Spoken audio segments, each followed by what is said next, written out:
اعوذ باللہ من الشیطان الرجیم بسم اللہ الرحمن الرحیم. حضرات و خواتین،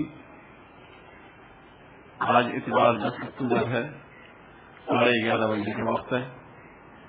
آپ تمام حضرات و خواتین کے علم میں ہے کہ ہر ماہ کے دوسرے اتوار کو القرآن کورسز نیٹ ورک پاکستان کے ذریعے اہتمام کسی موضوعات پر درس قرآن منعقد ہوتے ہیں، اور ہمیشہ کی طرح آج بھی داعیہ قرآن جناب مولانا محمد اسلم شیخو پوری صاحب ہمارے آج کے درس کے مدرس ہیں. آج کے ہمارے درس کا موضوع انتہائی فکری ہے اور عالمی سطح پر امت مسلمہ کی ذلت کے اسباب پر حضرت گفتگو فرمائیں گے. جن پوائنٹس کو موضوع گفتگو آج بنایا جا رہا ہے وہ کچھ اس طریقے سے ہے. نمبر 1، قرآن کریم اور سید القرآن صلی اللہ علیہ وسلم کی بار بار توہین کیوں کی جاتی ہے. نمبر 2، ہمارے احتجاج اور ہماری قیادت کی آواز کیوں بے اثر ہو گئی ہے. نمبر 3، کیا امت کے انتشار اور قرآن کریم سے دوری اس کی سب سے بڑی وجہ ہے. نمبر 4، ڈاکٹر عافیہ صدیقی کی سزا کا ذمہ دار کون؟ خود ڈاکٹر عافیہ، ہماری حکومت یا ہم سب. نمبر 5، مستقبل میں جل ہنسائی سے بچنے کے لیے ہمیں کیا کرنا چاہیے. حضرات خواتین، آج کے ہمارے اس درس قرآن و حدیث میں ڈاکٹر عافیہ صدیقی کی بہن ڈاکٹر فوزیہ صدیقی بھی مدعو کی گئی ہیں اور وہ انشاءاللہ 5-10 منٹ میں تشریف لانے والی ہیں. ان کا خطاب بھی ہوگا. میں حضرت سے گزارش کروں گا کہ قرآن حدیث کا آغاز فرمائیں. جزاکم اللہ.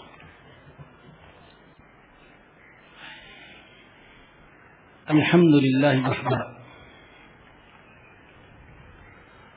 والصلاة والسلام على من لا نبی بعدہ. اما بعد فاعوذ باللہ من الشیطان الرجیم. بسم اللہ الرحمن الرحیم. ان اللہ لا یغیر ما بقوم حتى یغیروا ما بانفسهم. وقال تعالى اعوذ باللہ من الشیطان الرجیم. ولا تكونوا من المشركين من الذين فرقوا دينهم وكانوا شيعا كل حزب بما لديهم فرحون. وقال تعالى وقال الرسول يا رب إن قوم اتخذوا هذا القرآن مهجورا. وقال تعالى وعد الله الذين آمنوا منكم وعملوا الصالحات ليستخلفنهم في الأرض كما استخلف الذين من قبلهم. صدق الله العظيم وصدق رسوله النبي الكريم. میرے بزرگوں اور دوستوں، بہنوں اور بیٹیوں،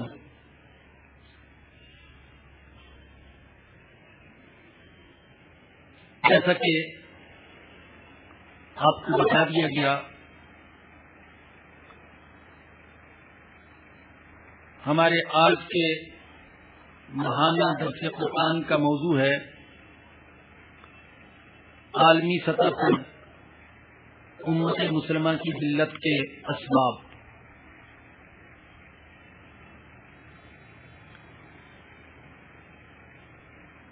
یہ بڑا اہم سوال ہے کہ اللہ تعالی نے اس امت کو ہر قسم کے ظاہری وسائل عطا فرمائے ہیں، لیکن یہ امت پھر بھی ذلیل کیوں ہے؟ آبی وسائل، مواصلاتی وسائل، معدنی وسائل، فوجی وسائل، رقابتی وسائل، زرعی اور عددی وسائل، یہ سارے وسائل اس امت کو فراوانی سے عطا کیے گئے ہیں۔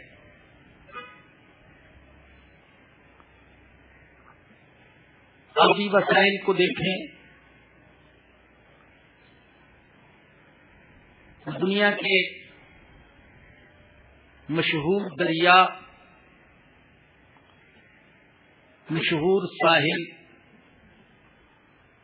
اور مشہور خلیجیں یہ عالم اسلام کی ملکیت میں ہیں۔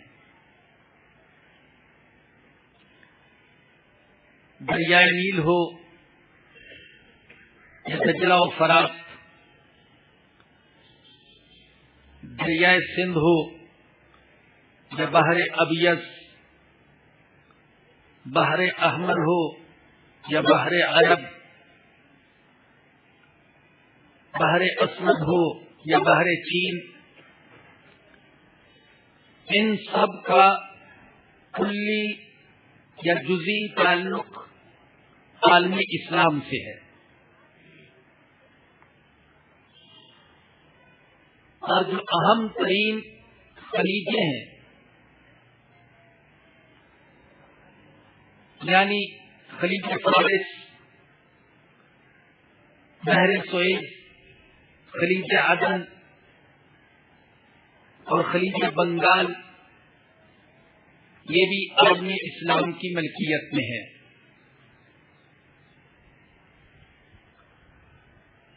مواصلاتی اعتبار سے دیکھیں تو چونکہ عالم اسلام یہ قرۂ ارض کی وسط میں ہے، اس لیے یہ سارے عالم کی گزرگاہ ہے۔ معاشی مسائل کو دیکھیں تو پیٹرول، تیل، گیس اور کوئلے کے ذخائر یہ عالم اسلام کی ملکیت میں ہے، اور اللہ پاک نے عالم اسلام کو بڑی فراوانی سے ان ذخائر سے نوازا ہے۔ فوجی وسائل کے اعتبار سے دیکھیں تو دنیا کی کل افواج کی 25% فوج یہ مسلمانوں کے پاس ہے۔ رقابتی وسائل کے اعتبار سے دیکھیں تو دنیا کے سارے ممالک کے رقبہ میں عالم اسلام کے رقبے کا تناسب 35% ہے، اور یہ رقبہ محل وقوع کے اعتبار سے بھی بہترین ہے۔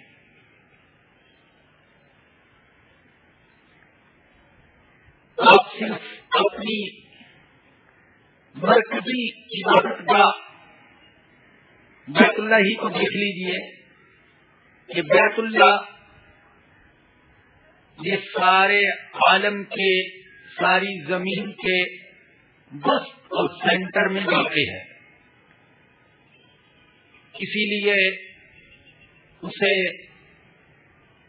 اول عالم بھی کہا گیا، اصل عالم بھی کہا گیا، مرکز عالم بھی کہا گیا اور وسط عالم بھی کہا گیا، اس سرزمین کو جہاں پر بیت اللہ واقع ہے۔ زرعی وسائل کے اعتبار سے دیکھیں تو اللہ نے عالم اسلام کو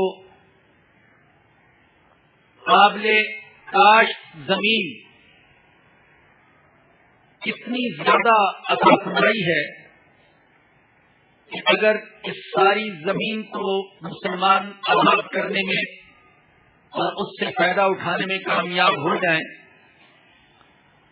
تو صرف عالم اسلام کی زرعی زمین کئی بڑے آزموں کی ضروریات کے لیے کافی ہو سکتی ہے. صرف مسلمانوں ہی کی ضروریات کو پوری نہیں کر سکتی بلکہ کئی بڑے آزموں کی غذائی ضروریات کو پوری کر سکتی ہے مسلمانوں کی زرعی زمین. دنیا کا بہترین چاول، دنیا کی بہترین گندم، بے شمار قسم کے پھل، سبزیاں، کپاس، تیل والے بیج، کھجور، زیتون اور گنا، یہ سب عالم اسلام میں پیدا ہوتا ہے. عددی کے اعتبار سے دیکھیں تو کہا جاتا ہے کہ پوری دنیا میں تقریباً 6 ارب انسان بستے ہیں جن میں سارے ہی مذاہب کے ماننے والے ہیں. ان میں مشرک بھی ہیں، ہندو بھی ہیں، منکرین خدا بھی ہیں، آتش پرست بھی ہیں، یہودی بھی ہیں، عیسائی اور سابی بھی ہیں اور لا مذہب بھی ہیں. ان 6 ارب انسانوں میں کم و بیش 1.5 ارب مسلمان بستے ہیں. گویا کہ اس دنیا میں بسنے والے مختلف مذاہب کے انسانوں میں سے ہر چھٹا یا 5واں شخص لا الہ الا اللہ محمد الرسول اللہ پڑھنے والا ہے. تو سوال یہ ہے کہ اللہ پاک نے جس امت کو اتنے وسائل سے نوازا ہے کہ آبی وسائل اس کے پاس، مواصلاتی وسائل اس کے پاس، معدنی وسائل اس کے پاس، فوجی وسائل اس کے پاس، رقابتی، زرعی اور عددی وسائل اس کے پاس، تو اتنے وسائل رکھنے والی امت عالمی سطح پر ذلیل کیوں ہے؟ اسے حقارت کی نظر سے کیوں دیکھا جاتا ہے؟ اس کے احتجاج پڑھنے والا ہے. تو سوال یہ ہے کہ اللہ پاک نے جس امت کو اتنے وسائل سے نوازا ہے کہ آبی وسائل اس کے پاس، مواصلاتی وسائل اس کے پاس، معدنی وسائل اس کے پاس، فوجی وسائل اس کے پاس، رقابتی، زرعی اور عددی وسائل اس کے پاس، تو اتنے وسائل رکھنے والی امت عالمی سطح پر ذلیل کیوں ہے؟ اسے حقارت کی نظر سے کیوں دیکھا جاتا ہے؟ اس کے احتجاج بے وزن کیوں ہیں؟ اس کے لیڈروں کی آواز بے اثر کیوں ہے؟ ابتدا ہی میں اس بات کی وضاحت کر دوں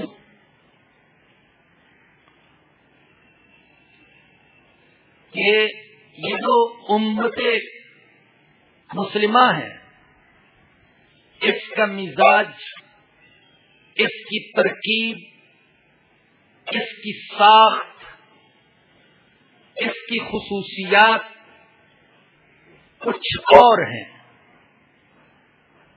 اور اس امت کے مقابلے میں دوسری امتوں کی خصوصیات اور ان کے عروج و زوال کے بعض اسباب کچھ اور ہیں۔ ہم اس وقت امت مسلمہ کے عروج و زوال سے اور اس کی عزت و ذلت اور قوت و ضعف سے بحث کر رہے ہیں، عام انسانوں کے عروج و زوال سے نہیں۔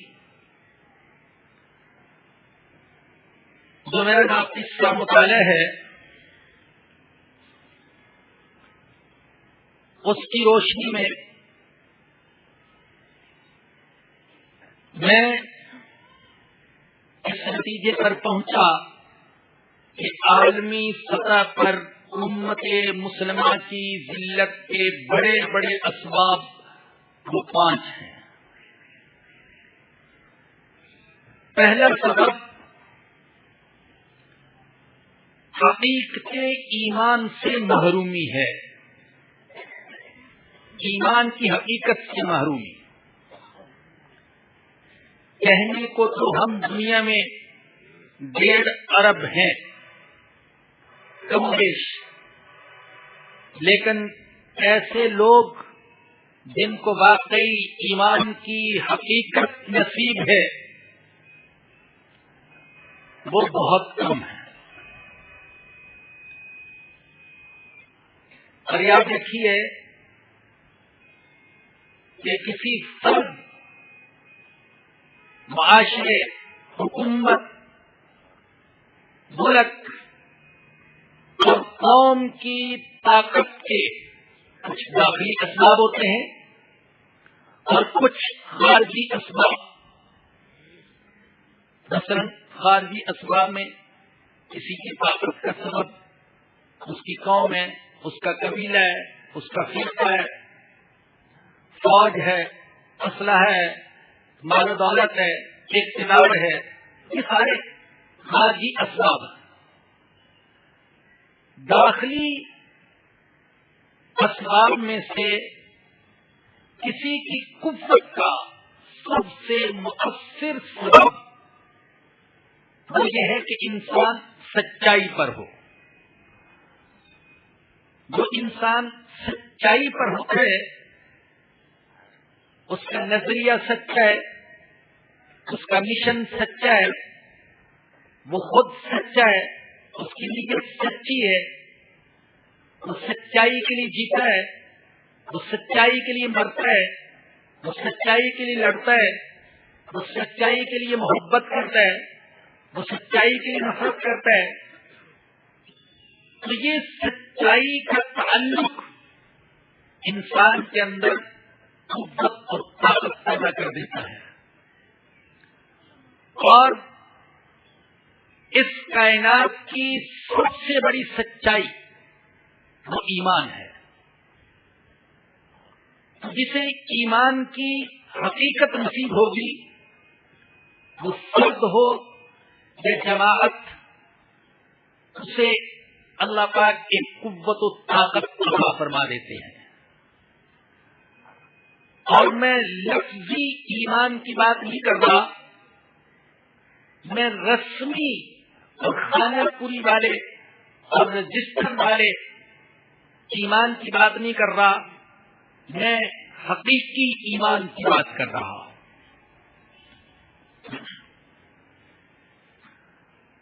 اکثر یہ سمجھ لیا جاتا ہے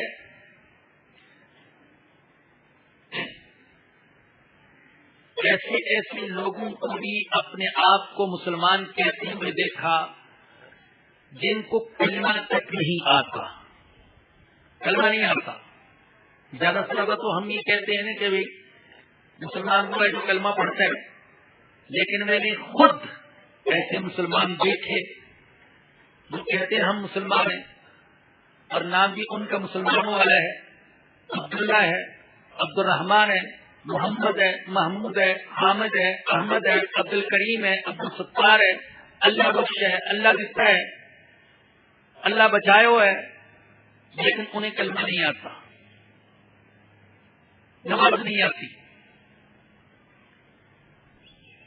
ہمارے قریب میں متوفین کا بہت بڑا کیمپ ہے، ہم ان کے لیے رمضان مبارک میں روزانہ کھانے کا بھی انتظام کرتے رہے اور ساتھ ساتھ یہ بھی کوشش کی کہ یہ کلمہ سیکھ لیں، نماز سیکھ لیں۔ تو میں نے خود انہیں نماز کہلوائی، ثنا کہلوائی، سبحانک اللہم کہلوائی، ان کو میں نے خود 2 یا 3 بار، اور پھر میں نے کہا سناؤ۔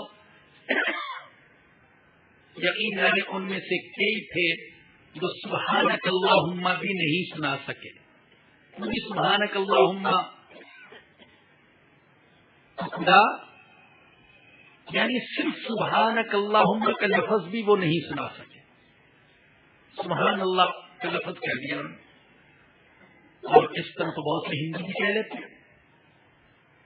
ہمارے ایک ہندو بھی کام کرتا ہے، فنکار ہے، وہ اس کے پاس ایک فن ہے، کبھی اس سے کوئی ہم کام کروا لیتے ہیں تو کلمہ بھی اس کو آتا ہے، کیونکہ اس کے اخلاق بہت اچھے ہیں۔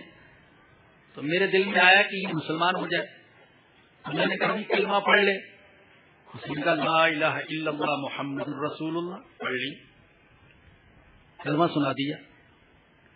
جو اپنے آپ کو مسلمان کہتے ہیں اس کو نہیں آ رہا اور ہندو کو آ رہا ہے، اس نے کہہ بھی دیا، تو کیا وہ مسلمان ہو گیا؟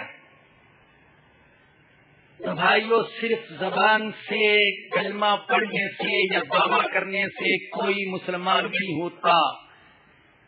اقبال نے تو یہاں تک کہا تھا چو گویم مسلمانم بلرزم ادانم مشکلات لا الہ را، جب میں کبھی کہتا ہوں کہ میں مسلمان ہوں تو میں کانپ جاتا ہوں کہ کتنا بڑا دعویٰ کر رہا ہوں، اور کانپتا کیوں ہوں؟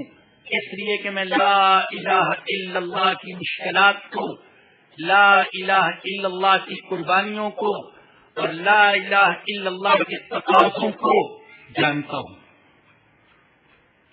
جو نہیں جانتا وہ کہتا ہے مسلمان ہوں اور وہ نہیں کانپتا، وہ کلمہ پڑھتا ہے مگر اسے کچھ احساس نہیں ہوتا کتنی بڑی بات کہہ رہا ہوں۔ جو کہتا ہے میں محمد کا غلام ہوں صلی اللہ علیہ وسلم، اور اسے پتہ نہیں کہ محمد کا غلام ہونے کے تقاضے کیا ہیں، اس کے لیے بڑا آسان ہے غلامی کا دعویٰ کرنا، لیکن جو ان تقاضوں کو جانتا ہے وہ غلامی کا دعویٰ کرتے ہوئے کانپ جاتا ہے کہ بہت بڑی بات ہے جو میں کہہ رہا ہوں۔ اللہ اکبر۔ تو بھائیو، لفظی ایمان نہیں، حقیقی ایمان مومن صرف وہ نہیں جو کلمہ پڑھ لے، بلکہ اس کے ساتھ ساتھ یہ بھی ضروری ہے کہ اس کے اندر ایمانی صفات پائی جائے۔ مثال کے طور پر ایمانی صفات کیا ہے؟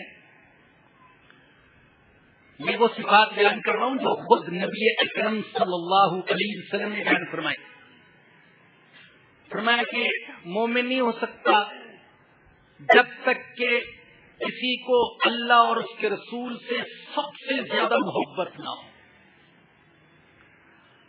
اور فرمایا کہ مومن کی علامت یہ ہے کہ اسے ایمان سے محبت ہو اور کفر سے اتنی نفرت ہو جتنی نفرت کسی کو آگ میں ڈالے جانے سے ہوتی ہے،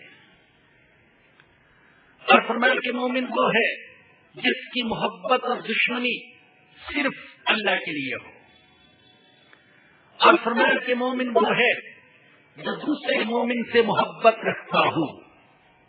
ایک حدیث میں آقا نے فرمایا لا تدخلون الجنہ حتی تؤمنوا ولا تؤمنوا حتی تحابوا، فرمایا کہ تم جنت میں جا نہیں سکتے جب تک کہ ایمان نہ لاؤ، اور تمہارے ایمان کا اعتبار نہیں ہے جب تک کہ آپس میں ایک دوسرے سے محبت نہ کرو.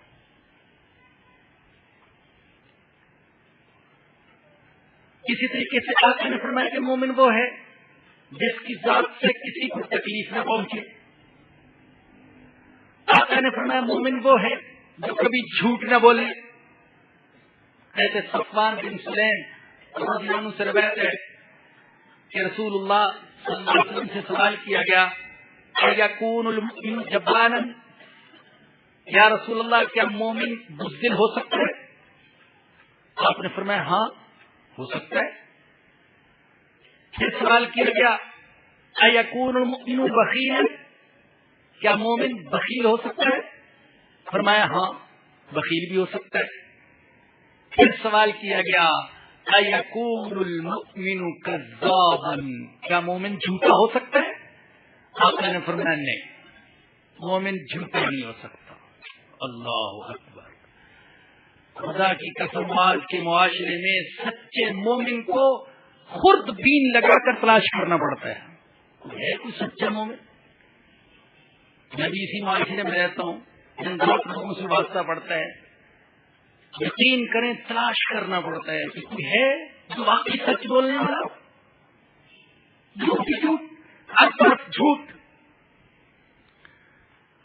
تو بھائیو عرض کر رہا تھا کہ مسلمانوں کی ذلت کا پہلا سبب یہ کہ وہ ایمان کی حقیقت سے محروم ہو گئے.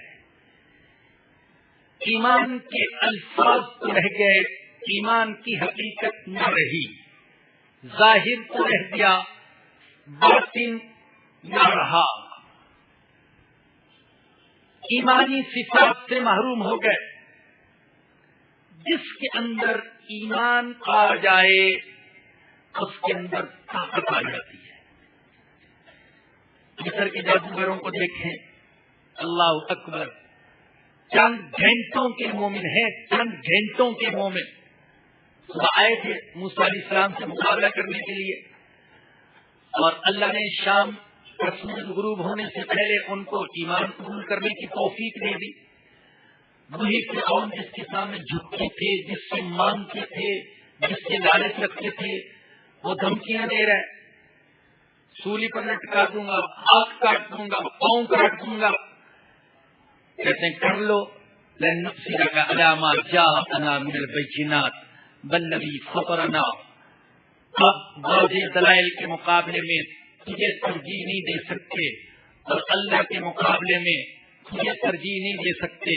اقض ما انت قاض، جو کرنا چاہتے ہو کر لو. انما تقضی هذه الحیات الدنیا، تم کیا کر سکتے ہو؟ دنیا کی زندگی کو ختم کر سکتے ہو، کر دو. ہم تو شہادت کے متلاشی ہیں. ایمان نے طاقت دی.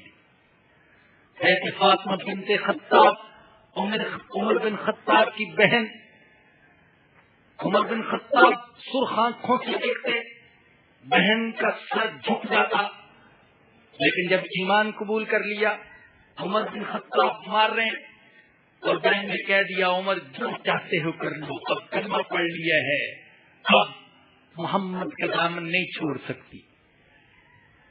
بلال حبشی غلام ہے، غلاموں کی سی زندگی، اور غلاموں کی زندگی کیا تھی؟ مہمانوں کی سی زندگی، ان سے بھی بدتر زندگی. اور ایمان قبول کر لیا. امیہ مالک ہے، حیران ہے اس بلال کو کیا ہو گیا، کیا ہو گیا؟ اس کو تمہیں جو چاہتا تھا وہ کہتا تھا، جو کھلاتا تھا وہ کھاتا، جہاں بٹھاتا وہاں بیٹھ جاتا، جہاں چلاتا چل پڑتا. اب بلال کو کیا ہو گیا؟ بات مانتا ہی نہیں ہے. مار مار کر مارنے والے تھک جاتے ہیں، اور بلال پھر بھی کہہ رہے احد احد، ایک ہے ایک ہے اور کوئی نہیں ہے. کس چیز نے طاقت دے دی؟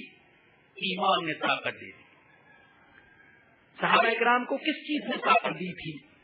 ایمان نے طاقت دی تھی. جب مسلمانوں کی افواج نے بیت المقدس کا محاصرہ کر لیا، عیسائیوں نے پیشکش کی کہ اگر تمہارا امیر عمر بن خطاب خود آ جائے تو ہم جنگ کیے بغیر شہر کی چابیاں تمہارے حوالے کر دیں گے. حضرت عمر کو پتہ چلا، بڑا طویل سفر طے کر کے پہنچے. تاکہ جنگ تک نوبت نہ پہنچے، صلح صفائی سے مسئلہ حل ہو جائے۔ حضرت ابو عبیدہ نے جب دیکھا امیر کے جسم پر جو پیراہن ہے اس میں 14 پرمد لگے ہوئے ہیں، اور اس کی حضرت علم متمدن مہذب ترقی یافتہ مالدار لوگوں میں آپ ایسی قمیض پہن کر داخل ہوں گے تو ہماری ناک کٹ جائے گی، لباس بدل لیجیے۔ اللہ اکبر۔ اس موقع پر سیدنا عمر بن خطاب نے فرمایا تھا، اے ابو عبیدہ اور اے ابو عبیدہ کے سپاہیوں، سن لو، ہم اس دنیا کی سب سے ذلیل قوم تھے، ہم اس دنیا کی سب سے ذلیل قوم تھے، ہمیں حقارت کی نظر سے دیکھا جاتا تھا۔ اللہ پاک نے ہمیں کلمہ طیبہ لا الہ الا اللہ محمد رسول اللہ کی بنا پر عزت دی ہے، اچھے لباس کی وجہ سے عزت نہیں دی، قیمتی سواریوں کی وجہ سے عزت نہیں دی، سونے اور چاندی کے انبار کی وجہ سے عزت نہیں دی، فوجوں کی وجہ سے عزت نہیں دی، اسلام کی بنیاد پر عزت دی ہے۔ اگر ہم نے اسلام کو چھوڑ کر دوسری چیزوں کے اندر عزت کو تلاش کیا تو ہم ذلیل و خوار ہو جائیں گے۔ تو میرے بھائیوں، میری بہنوں، یہ پہلا سبب ہے امت مسلمہ کی ذلت کا۔ امت مسلمہ کی ذلت کا دوسرا سبب فرقواریت ہے، فرقوں میں تقسیم ہو جانا۔ اللہ نے فرمایا تھا وَلَا تَكُونُوا مِنَ الْمُشْرِكِينَ، اے مسلمانوں مشرکوں میں سے نہ ہو جانا، مِنَ الَّذِينَ فَرَّقُوا دِينَهُمْ وَكَانُوا شِيَعًا، جنہوں نے اپنے دین میں فرقے بنا لیے اور وہ گروہ در گروہ بن گئے، فرقے بن گئے، جماعتوں میں ٹولیوں میں تقسیم ہو گئے اور ایسے ہو گئے کل حزب بما لدیہم فرحون، ہر جماعت جو کچھ اس کے پاس ہے اس پر خوش ہے، ہر جماعت خوش ہے۔ اللہ اکبر۔ وہ قبر پر بیٹھا ہوا خوش ہے، اور کوئی قوالی کی دھن پر خوش ہے، کوئی گانے کی تان پر خوش ہو رہا ہے، ہر ایک اپنی اپنی جگہ پر خوش ہے، کہتے ہیں میں ہی حق پر ہوں اور کوئی نہیں۔